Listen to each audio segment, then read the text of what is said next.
धीर्धैनम् श्रवणपटे यतिवरा महावाक्य जनार्दन सच्चिदानंद त्वं शरणं ब्रजेश यादवेन्द्रं दयादाता पुंडरीक्षा क्षीरसागर शयनम् कमलनयनं नमस्तुते नमामि श्रीहरि। धैर्य से जिसको धारण किया जाता है, कर्णपटुओं से जिनका पान किया जाता है, ऐसे सच्चिदानंद भगवान श्री यादवेंद्र सरकार को मैं नित्य ही चिंतन करता हूँ, नमन करता हूँ। जिनको नमन करने से मंगल आदि मंगल तो हो ही जाते हैं, साथ ही में बहुत बड़ा बल मिलता है मनुष्य। ब्रह्मा सृष्टि को रचे, 14 भवन बनाए,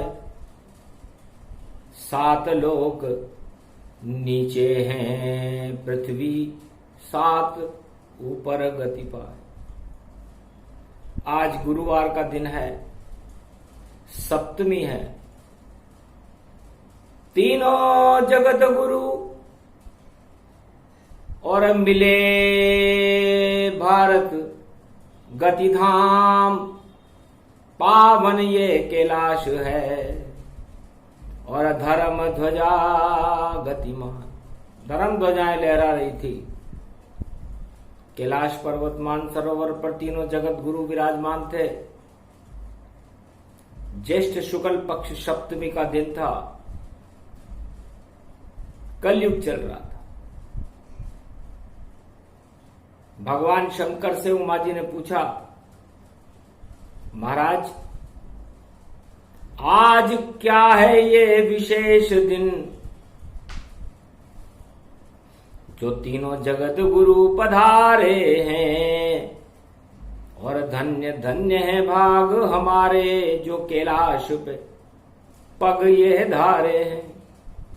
ये मान सरोवर झील यहाँ और सम्मान गुरु का करती है, और जब जब अधर्म हो भारत में तो अवतार प्रकट ये करती है। कोई तो बात विशेष है इस कल युग के माय, जो ब्रह्मा विष्णु महेश जगत गुरु और मान सरोवर आए। भगवान शंकर से उमा जी ने पूछा, महाराज कोई विशेष बात है? क्योंकि गंगा दशमी का महापर्व रविवार को होगा कलयुग में, और ये मृत्युलोक है, और मृत्युलोक में 14 भवन है। 7 लोक नीचे है, 7 लोक ऊपर है, और बीच में ये पृथ्वी है। जीवन संपूर्ण त्रिलोक में चारों युगों में केवल पृथ्वी पर ही रहता है। 7 लोकों में तो देवता निवास करते हैं। सूर्य चंद्रमा बुध मंगल शुक्र और बृहस्पति जान, शनि लोक भी देखो और 7 लोक ही मान। छाया राहु केतु है ये भी लोक समान, और बीच में पृथ्वी फंसी है और 7 लोक गतिमान। 7 लोक नीचे है, और ये तो देवताओं के लोक हैं। देवताओं का मनुष्य पर आकर्षण रहता है और मनुष्यों का भी देवताओं पर आकर्षण रहता है, लेकिन देवता अपने लोक में किसी को प्रवेश नहीं देते जब तक भगवान की आज्ञा न हो। और जो भगवान की आज्ञा न माने, देव शक्तियों को न माने, ईश्वर शक्ति को न माने, उसे ये तीनों जगत गुरु रसातल और पाताल में पहुंचा देते। तो समस्त दानवता को रसातल में पहुंचाने के लिए और संपूर्ण पृथ्वी का भार हरने के लिए और महामारियों को हटाने के लिए, रिद्धि सिद्धि के भंडार भरने के लिए ये आज की सभा का आयोजन है। बहुत विशेष है धर्म सभा, जो अवतार भारत में प्रगटा देगी और बिना शिष्य के जगत गुरु और विश्व में भारत को बना देगी। ऐसा एक अवतार अब सदी 21वीं आए, नाम कल की अवतार है जो भारत प्रगटाए। भगवान शंकर उमा जी से कहने लगे, उमा जी किसी भी लोक से पृथ्वी को कोई खतरा नहीं, और पृथ्वी के मनुष्यों से लोगों को कोई खतरा नहीं। चाहे कैसा भी यान बना ले मनुज, पर वहां पहुंच नहीं पावेगा। घर पहुंच गया उन लोकों में तो यान नष्ट हो जावेगा। सारे यान बेकार हैं जो अन्य ग्रहों पर जाए, कुछ भी पता नहीं लगा सकेंगे, बोले शिव मुस्काए। वहां पर तो केवल ध्वनि, नाद, ब्रह्म शक्ति और ऊर्जा रहती है। उस ऊर्जा में एक इंद्री के देवता निवास करते हैं। केवल 10 इंद्रियों की शक्ति और पंच तत्व का शरीर मृत्युलोक में होता है, और मृत्युलोक में ही वाणी का अवतरण होता है। वाणी भगवान के मुखारबंद से निकले हुए वेद के वो शब्द हैं जो श्रुतियां बनकर ब्रह्मा जी इस संसार में प्रकट करते रहते हैं। सरस्वती उनको फैलाती रहती है और गणेश जी उनमें स्थापित रहते हैं। इस तरह 4 वेद, 6 शास्त्र और 18 पुराण चारों युगों में आदि सनातन भारतीय संस्कृति की रक्षा करते। अब प्रश्न यह उठता है कि ईश्वर शक्तियां और तीनों जगत गुरु भारत में ही क्यों आते हैं? पृथ्वी के ऊपर भारत में ऐसी क्या आकर्षण शक्ति है जो ईश्वर शक्तियों को भारत में चारों युगों में प्रकट करती रहती है? भगवान शंकर अब कथा गुप्त और ज्येष्ठ मास श्रवण करवाते हैं, और अवतार यहां पर क्यों आते वह सारी बात समझाते हैं। ब्रह्मा ने सृष्टि रची और भारत देश प्रगटाए, ब्रह्म तेज भारत में है और नहीं है भाई। भारत की मिट्टी में 13 अणु हैं और समस्त संसार की मिट्टी में 11 अणु हैं। इसलिए 2 अणु ज्यादा हैं, एक माया का और एक ब्रह्म का। माया सीता जी हैं और ब्रह्म राम जी हैं। इसलिए बार बार ईश्वर शक्ति भारत में आती है, और जब भी अधर्म होता धरती पर उस अधर्म को शक्ति हटाती है। तो चारों युगों का यही, और देखो वेद पुराण, और कलयुग में भी संकट में जगत है, बोले शिव भगवान। सारे संकट में महामारी का प्रचंड प्रकोप छाया हुआ है, और नई सदी 21वीं का निर्माण ब्रह्मा विष्णु महेश को करना है। और गुरु शक्ति और गुरुत्वाकर्षण शक्ति कलयुग में निस्तेज है। कल युग केवल नाम आधारा, सुमर सुमर नर उतर ही पारा। कलयुग में गुरुत्वाकर्षण और गुरु नाम की वस्तु संसार में ही नहीं है। और जो गुरु बचे हुए हैं, जो ईश्वर कृपा के अधीन है, वो हिमालय की अदृश्य तहलटियों में है। और उनकी कृपा से भारत में कलयुग में इस अधर्म पर नियंत्रण स्थापित हो रहा है। वरना धर्म नाम कोई है नहीं, और अधर्म प्रगटाए सारा जगत कलयुग में भी, और देखो दुखी हो जाए। तो दुख और सुख मनुष्य की परिधियां हैं, और हमें भारत को जगत गुरु बनाना है, किसी व्यक्ति को नहीं। ये वेदों में लिखा हुआ है कि 21वीं शताब्दी में भारत विश्व का जगत गुरु होगा। कोई मनुष्य नहीं, या कोई कलयुग का गुरु नहीं। गुरुओं से तो मिले नहीं, और कलयुग में भगवान केवल उनसे मिलेंगे जो साधारण इंसान।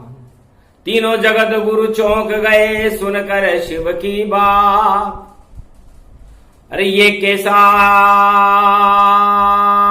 वाणी के शब्द हैं, बोले ब्रह्म विष्णु मुनिनाथ। भगवान ब्रह्मा और विष्णु बोले, महाराज जी क्या कह रहे हो? किसी भी महात्मा से कली की अवतार नहीं मिलेंगे, जबकि रामावतार सब साधु संतों से मिला। और तुलसीदास जी ने लिखा, संत समागम हरि भजन जग में दुर्लभ दोय, सुतदारा और लक्ष्मी तो पापी के भी होय। तो क्यों नहीं मिलेंगे? तब कहा भोले शंकर हंसकर, ये मैं क्या चौपाई बता देगी। और जो भोगों में व्यस्त होगा कलयुग में, ईश्वर की कृपा हटा देगी।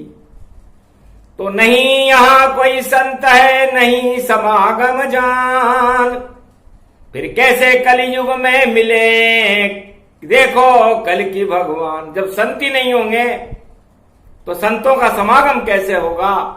और जब संतों का समागम ही नहीं होगा तो भगवान कलंकेश्वर कैसे मिलेंगे?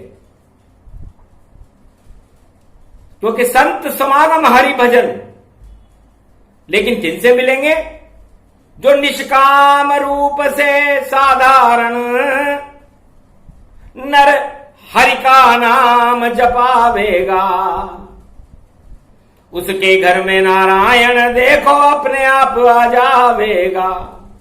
केवल उन लोगों के यहां पर कलंकी भगवान आएंगे जो अपने घर पर बैठकर, किसी मंदिर में नहीं, किसी धर्म स्थल पर नहीं, अपने घर पर बैठकर और जपे राम का नाम, उससे मिलेंगे कलयुग में देखो कल की भगवान। साधारण जो नर यहां और बसे भारत के माय, उन पे कृपा कल की भगवान करेंगे इस कल युग के माय। राजाओं से नहीं मिले और संतों से नहीं मिल पाए, क्योंकि अहम भक्ति और सत्ता का ईश्वर दूर कराए। किसी को भक्ति का अहम है, किसी को सत्ता का अहम है, तो अहम त्याज्यम, ये गीता में भगवान कृष्ण ने कहा है कि जो अहम पाल लेता है, अपने आप को ही भगवान मानने लग जाता है, तो भगवान उन वस्तुओं से दूर हो जाते हैं। उस सिंहासन पर राम नहीं जहां अहंकार प्रगटाता हो, और उन आश्रमों में राम नहीं जो खुद को राम बताता हो। राम वहां पर मिलेंगे जो आंगन कुटी छुआए और अपनी झोपड़ी बैठ कर और रोटी सूखी खाए। राम नाम भजता रहे उसे मिलेंगे राम। और कलयुग में 21वीं सदी में ऐसे हैं कल की भगवान, ऐसे होंगे कल की भगवान। और कल की भगवान का आगमन तीनों गुरु बृहस्पति वहां उस धर्म सभा में बैठे थे और ज्येष्ठ मास की सप्तमी कलयुग में पड़ी और देखो अमृत बरसे थे। और दिव्य कथा कल की भगवान की और देखो भोलेनाथ सुनाते हैं। और गंगा दशमी को अमृत उसके पहले बरसाते हैं। अमृत तो गंगा दशमी रविवार को बरसाएंगे, लेकिन सप्तऋषि मंडल चकाचौंध दिखा गया महाराज ये कैसी धर्म की व्याख्या है। तो फिर धर्म क्या होगा? आदि सनातन धर्म होगा या बहुत सारे धर्म है संसार में? तो वो कल की भगवान को अपना गुरु कैसे बनाएंगे? तब कहा भोलेनाथ ने हंस करके, मैंने कब कहा कल की गुरु बन आवेंगे? मैंने कहा हम जगत गुरु इस भारत को बनाएंगे। भारत जगत गुरु होगा, कल की भगवान नहीं।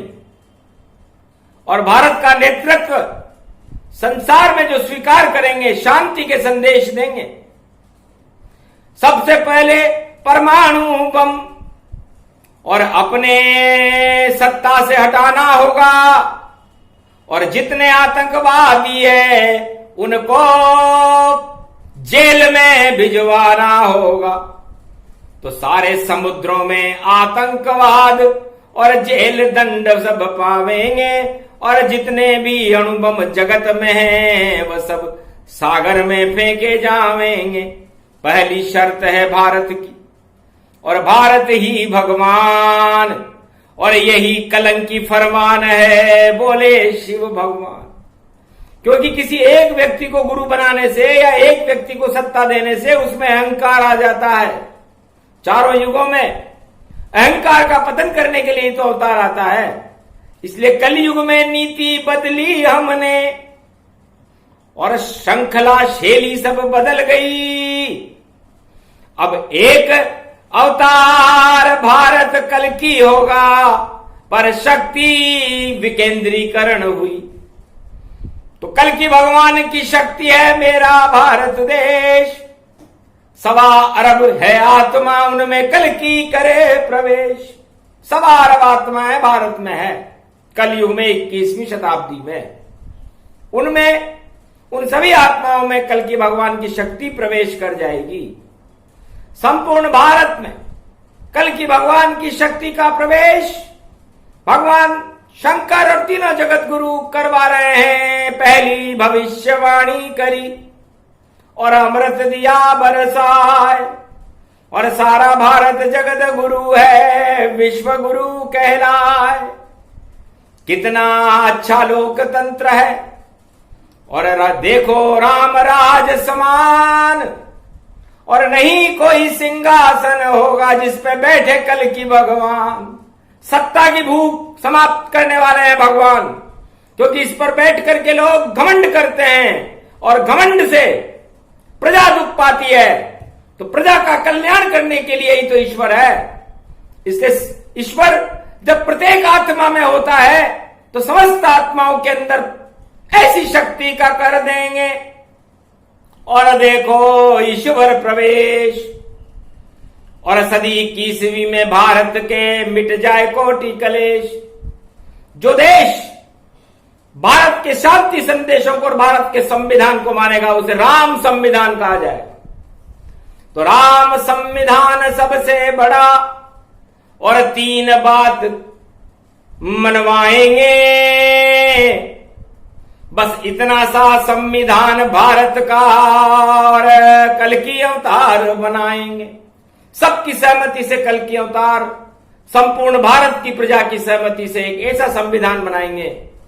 21वीं सदी का संविधान अलग होगा। और भारत के संविधान और तिरंगे की शक्ति को भगवान बल देंगे, क्योंकि संविधान की शपथ बिन चलते नहीं है राज। और यही तिरंगा बनेगा जगत गुरु महाराज। संपूर्ण विश्व के लोगों को इस तिरंगे को अपने राजधानियों में लहराना होगा। पहला संविधान का नियम होगा कि भारत को गुरु मानिए और ध्वजा लगाओ ताय। और जितने विश्व के राष्ट्राध्यक्ष हैं और ले तिरंगा लहरा, इस तिरंगे को लहराना पड़ेगा। और आपके लिए संविधान में 3 बातें होंगी जिनको मानना पड़ेगा। आतंकवाद, परमाणु बम और मुक्त हो भ्रष्टाचार। सारे विश्व के राष्ट्राध्यक्षों को भ्रष्टाचार से अपने आप को मुक्त करना पड़ेगा। परमाणु बम या जितने भी हथियार हैं उनका प्रयोग नहीं कर सकोगे यदि भारत को गुरु मानते हो। और आतंकवाद का नामो निशान मिटा करके उन आतंकवादियों को जेल में पहुंचाना होगा। कड़े डंडा उनको मिले जो आतंकवाद फैलाए, युद्ध करे गर पृथ्वी पर तो चुनौती भारत की पाए। तो भी भारत उस चुनौती वाले देश से चुनौती लेगा। तो कोई गरीब विश्व में और रहे कभी गवनाए, और अपने अपने धर्म का करो प्रचार जगमाए। आप अपने धर्म को मानने के लिए स्वतंत्र हो। जो भी हो जिस धर्म में कर ले उसका प्रचार, पर प्रजा पे कोई करेगा देखो अत्याचार तो उसको नष्ट कर देंगे। ये कल की भगवान जो अपने लिए चाहते हो सब वैसा करो, सबका सम्मान। जो आप अपने लिए चाहते हो पूरे विश्व के लोगों, वो संपूर्ण विश्व के नागरिकों के लिए करो। पहला संविधान है सभी ले वो अपनाए, और जात पात कोई नहीं सब अपना धर्म चलाए। जात पात को छोड़ करके राष्ट्र धर्म को मानो। जाति पाति केवल आपके परिवार तक सीमित होगी, आपके समाज तक सीमित होगी, लेकिन राष्ट्र जाति पाति के बंधन में न बंध करके और राष्ट्रवाद के बंधन में बंधेगा। और ये भारत संपूर्ण विश्व का जगत गुरु है, तो गुरुत्वाकर्षण गुरु का और सब ही गुरु समान। सारे गुरु उपदेश करें और सुने शिष्य गतिमान। अपने अपने धर्म का प्रचार अपने अपने गुरुत्वाकर्षण शक्ति से करके संपूर्ण मानवता के संदेश को संसार में फैलाओ। ये कल की भगवान का विशेष प्रयोजन होगा। और गरीब कोई नहीं रहे और पहले उनके काम, जितने भी धनवान हैं और पीछे बनेंगे काम। सभी धनवान पीछे रहेंगे, आगे गरीब रहेंगे, और सभी धनवानों को गरीबों को अपने जैसा बनाना पड़ेगा। तो जो अपने लिए करो करो जगत सब जाए, तब जाकर के भारत में राम राज प्रगटाए। और कोई छोटा बड़ा नहीं, सब राजा प्रजा सब एक। राजा प्रजा के आगे झुकेगा, प्रजा राजा को दे। सारे राजा प्रजा को देखते उनको प्रणाम करेंगे। धन्य धन्य हो भारत की प्रजा, जो आपकी कृपा से मैं यहां राज कर रहा हूं। यह नहीं कि मिलने का ही समय नहीं है और लाल बत्ती लगा के घूमेगा। राजा नहीं लगाए लाल बत्ती, वो बैलगाड़ी में आवेगा। और नहीं कमांडो होंगे उसके, जैसे राम चले चल पाए। राम जी के साथ कौन कमांडो था? जो भारत और विश्व के राजा कमांडो लेकर के चलते, जो अपनी रक्षा नहीं करते, वो जनता की रक्षा क्या करेंगे? इसलिए भगवान शंकर फरमाते हैं कि वो राजा वो बने भारत का या संसार का जो अपनी राजा अपनी रक्षा खुद कर सके। जो राजा अपनी रक्षा कर लेगा वो प्रजा की रक्षा भी कर देगा। ये वेद प्रमाण है। राम और कृष्ण इन्होंने अपनी रक्षा किसी सेना से नहीं करवाई, खुद अपने ही रक्षक बने। और प्रजा रक्ष गति जाए, ऐसी शक्ति कलयुग में कल की अवतार प्रगटाए। जाति पाति को छोड़ दो कि कौन सी जाति में प्रकट। जाति न पूछिए साधु की, पूछ लीजिए ज्ञान। और ज्ञान से ही होता है भैया देखो जगत कल्याण।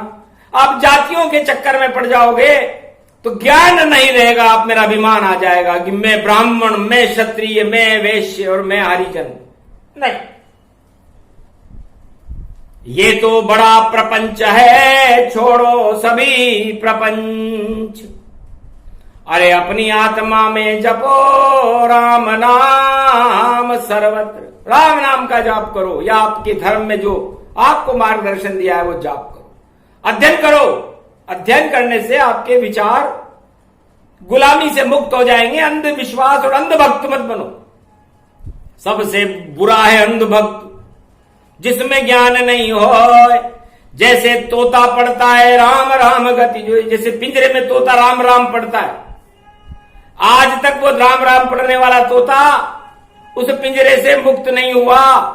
तो तोता रटंत है राम राम, क्योंकि भाव नहीं उसका होता। इस कारण पिंजरे में जब तक जीवन बैठा बैठा तोता रोता, तो तोता रटंत राम राम। छोड़ो सभी जनता, अरे क्यों पिंजरे में कैद हो राम राम चिल्लाए। ऐसे तोतों का राम राम रटना बेकार है, जो पूरा जीवन पिंजरे में काट देते हैं। तो राम नाम तोता नहीं, और राम तो जीवन मुक्त है। अरे सब स्वतंत्र हो जाइए, और राम तो परम स्वतंत्र न सिर पर कोई, भाव करे इच्छा मन जोई।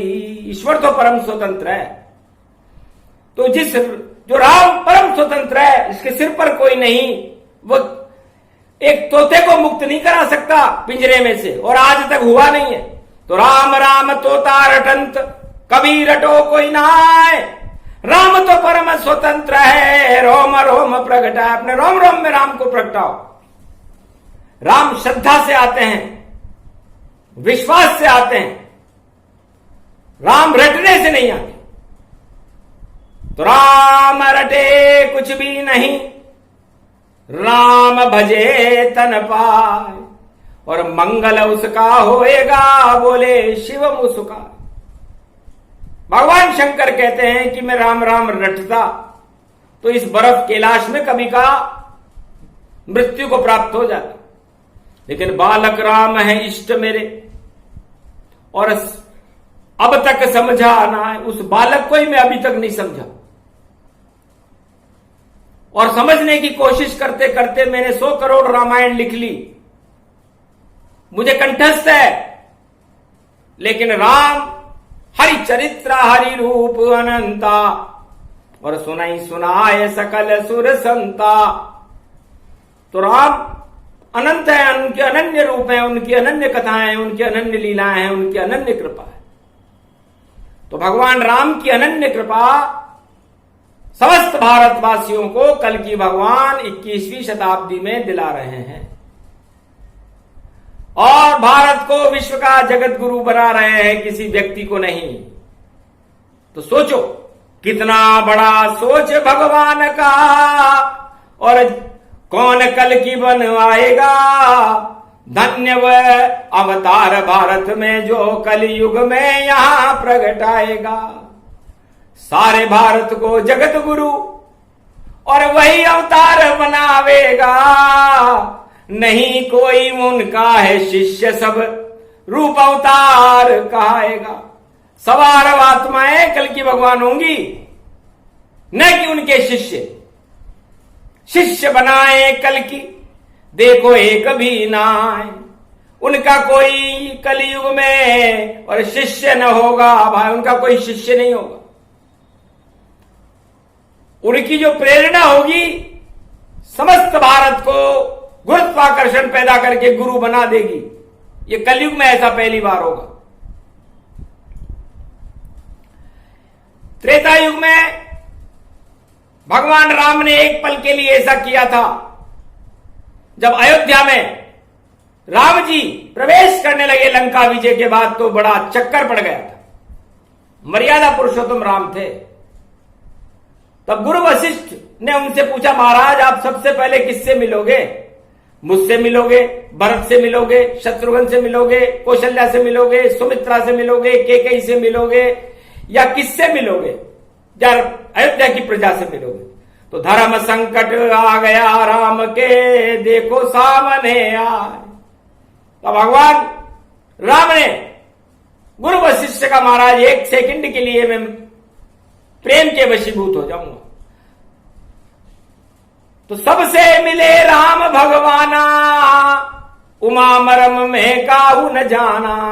एक पल में जितने अयोध्यावासी थे 33 करोड़, 33 करोड़ राम जी बन गए, प्रेम के वशीभूत बनकर बन गए और सबसे एक साथ मिले।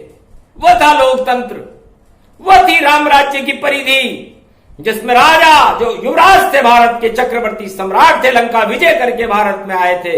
ये नहीं कि अपने परिवार से सबसे पहले मिले, सारी प्रजा और परिवार से राम मिले एक साथ। धन्य धन्य रघुनाथ आप जी और धन्य है सीता मां।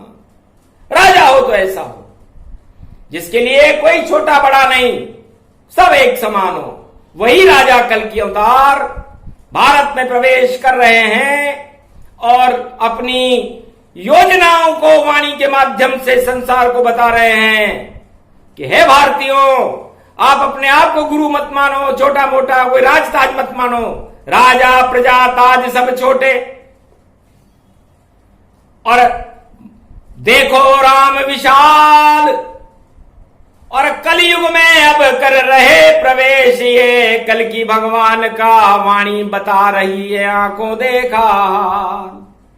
तो सारे विश्व में सन्नाटा कल की भगवान बचाएंगे और दे ये चुनौती अधर्म दानवता को और भ्रष्टाचार मुक्त कर जाएंगे।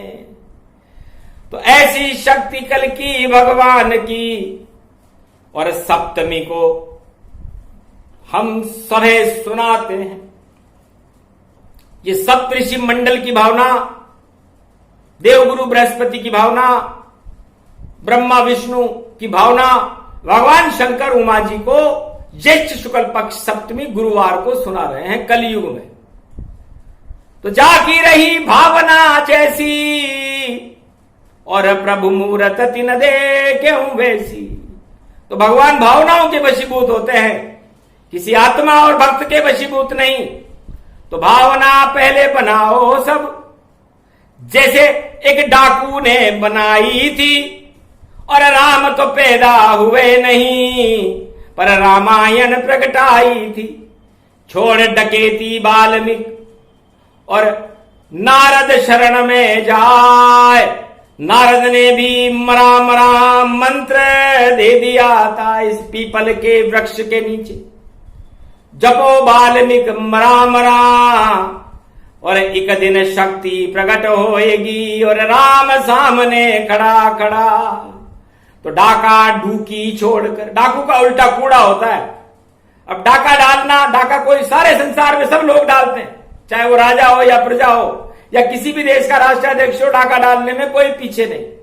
अब वो डाका कई तरह का होता है, इसलिए डाके से परेशान हो गया था सतयुग में एक डाकू, और उसे वो कूड़ा करकट लगने लग गया था। उसने उल्टा करके देख लिया। उसके बाद उसने सोचा कि मैंने जो भी काम किए, भ्रष्टाचार किया, डकैतियां की, मैं तो अशांत हो गया, कूड़ा करकट है। तो अब मैं क्यों ना मरा ही जपूं, क्योंकि मुझे मार दो, मैं जिंदा नहीं रहना चाहता। तो नारद जी ने कहा पहले मर, उसके बाद निकल जाएगा डर, और डर निकलते ही राम नाम जाएगा झर, और उससे तू हो जाएगा अमर। तो रामायण सतयुग में लिखे वाल्मीकि मुनि राय, और धन्य धन्य ऋषि वाल्मीकि जो अमृत दिया टपका। इस तरह सतयुग में रामायण का चरित्रांकन एक महाशक्ति ऋषि वाल्मीकि ने किया था, जो बहुत छोटी जाति के थे, लेकिन जाति वाति कुछ नहीं, और लिखा राम का नाम। जो लिखा श्री वाल्मीकि ने वह किया राम ने काम। वो सारी चरित्रांकन पर लीलाएं त्रेता युग में राजा दशरथ के घर में जन्म लेकर राम जी को करनी पड़ी थी। इतनी भावना थी राम के प्रति सतयुग में भगवान वाल्मीकि की। धन्य है भगवान वाल्मीकि, वाणी उनको प्रणाम करती। ऐसी भावना सारे भारतवासियों की होनी चाहिए। राजता छोटे होते हैं, राम नाम का रटंत छोटा होता है, उसे भावनाओं में और आत्मा में बुलाओ, तब जाकर के भारत विश्व का जगत गुरु बनेगा और सारे कलंक धुल जाएंगे आप लोगों के जो आज तक आपने किया, उसका प्रायश्चित भी हो जाएगा और प्रायश्चित होने के बाद जो शक्ति प्रकट होगी उस शक्ति का नाम होगा कल की भगवान। और 21वीं शताब्दी जो प्रारंभ हो चुकी है उसका नेतृत्व कल की भगवान करेंगे, जो न किसी जाति के होंगे न किसी धर्म के होंगे। जाति धर्म के बंधन में बंधते नहीं भगवान, सभी जातियां मान्य उनको, सभी धर्म में मान्य। सारे धर्म और जातियों का सम्मान करते हैं ईश्वर शक्तियां। ये राजा राम ने भी किया, भगवान कृष्ण ने किया और कल की भगवान भी करेंगे। तो बोलो, क्यों पड़ते हो पचड़े में और जाति धर्म में फंसते हो? अरे निकलो इस कुचक्र से सब, और क्यों नहीं राम नाम सब जपते हो? भावना में ही बसा लीजिए, देखो राम का नाम, एक दिन सारा भारत बन जाएगा कल की भगवान। सवार अब आत्मा है, कल की भगवान बनेगी भारत। और कल की भगवान भारत के जगत गुरु नहीं, पूरा भारत, संपूर्ण भारत विश्व में जगत गुरु होगा। भारत होगा जगत गुरु, कोई व्यक्ति नहीं। इसलिए इस भारत को जगत गुरु बनाने के लिए ईश्वर शक्तियां कैलाश पर्वत मानसरोवर पर विचाराधीन है कि कौन प्रबल है आत्मा जो भारत में जाए, और जितनी दानवता फैल गई जगत में उसको दे तो हटाए। तब सबकी नजरें गई और नजर विष्णु पे जाए। ब्रह्मा शिव देखने लगे तो विष्णु गए मुस्काए। निश्चित आपकी बात को और मानूंगा मैं ताय, निश्चित 21वीं सदी में भारत में प्रगटाए। मैं अवश्य प्रगटूंगा भारत और मानवता और का कल्याण करने के लिए, सत्यमेव जयते करने के लिए, भारत का भार उठाने के लिए और धर्म की रक्षा के लिए। धर्म कोई जाति विशेष में नहीं होता, धर्म परहित सरिस धर्म नहीं भाई, पर पीड़ा सम नहीं अधमाई। दूसरों की भलाई करने के समान संसार में कोई धर्म नहीं है। अब बताओ कितनी सीधी परिभाषा है।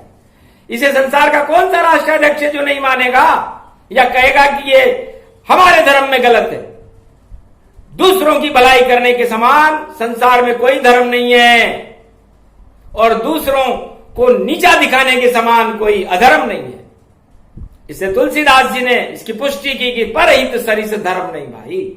धर्म की सबसे सरल व्याख्या सारे संसार और सारे प्राणियों की भलाई करना है। तो उस भलाई को करने के लिए भारत में 21वीं सदी में कल की भगवान प्रवेश कर रहे हैं, जो भगवान विष्णु का रूप है।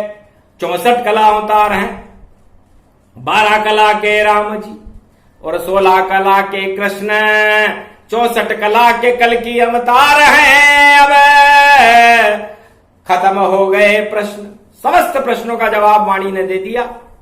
भगवान शंकर ने कहा कि इतना ही बताना था। अब क्या होगा, कैसे होगा और कहां जन्म ले पाएंगे, जब इच्छा होगी तीनों जगत गुरुओं की तो आगे का हाल बताएंगे। इतना सा ही बताना था। और ये अद्भुत रूप प्रसंग जो भी सुने कलयुग में इसको उस पे बरसे कल की भगवान के रंग। महामारी कोरोना का ये प्रसंग कर दे नाश, 1.25 अरब आत्माओं में आज से ही होगा कलंकी शक्ति का आवास। कलंकी भगवान की शक्ति का प्रवेश भारत की 1.25 अरब आत्माओं में करवा रहे हैं।